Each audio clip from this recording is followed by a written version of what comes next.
So ayan mga kadrama-rama, alam ko pong inaabangan yung puno yung next na mangyayari dito sa Prinsesa ng City Jail dahil sobrang nakaka-tense na nga puno at saka nakaka-excite na nga din po talaga yung pinapakita ni Director every episode dito dahil alam naman po natin mga kadrama na akala nga po talaga ni Libe hindi na nga po talaga malalaman ni Charlene yung katotohanan na alam na nga po talaga niya na si Mami Divina niya yung totoo niyang ina at alam naman po natin mga kadrama na ngayon parang wala na nga din po talaga itong pakialam itong si Libby dito kay Mami Charlene niya dahil talagang si Divina na yung kanyang kinikilalang ina na kung saan yung nanay naman niya yung sinusunod niya at alam naman po natin na hindi naman talaga maganda yung pinapakita ng kanyang nanay no sa kanya talagang napakalaking bad influence po talaga ng nanay niya sa kanya at alam naman po natin mga kadrama na itong si Charlene ay malalaman po talaga niya yung katotohanan about dito talaga sa pagkatao ni Libby na hindi nga po talaga niya ito totoong anak.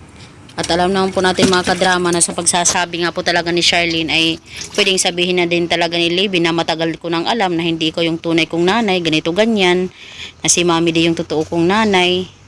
Kaya sobrang mas nasasaktan talaga itong si Charlene dahil pinalaki nga po talaga yung batang ito na tinuring niya talagang totoong anak.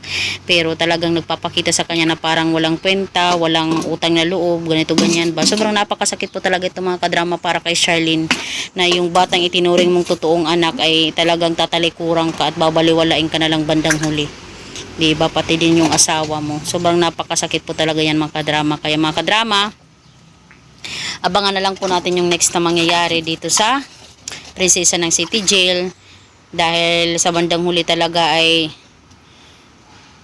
itong si Charlene ay hihingi po talaga siya ng kabayaran sa lahat ng mga taong nagkasala talaga sa kanya na sana lang po talaga mapatawad niya itong si Libby sa lahat ng kanyang mga nagawang kasalanan sa kanya.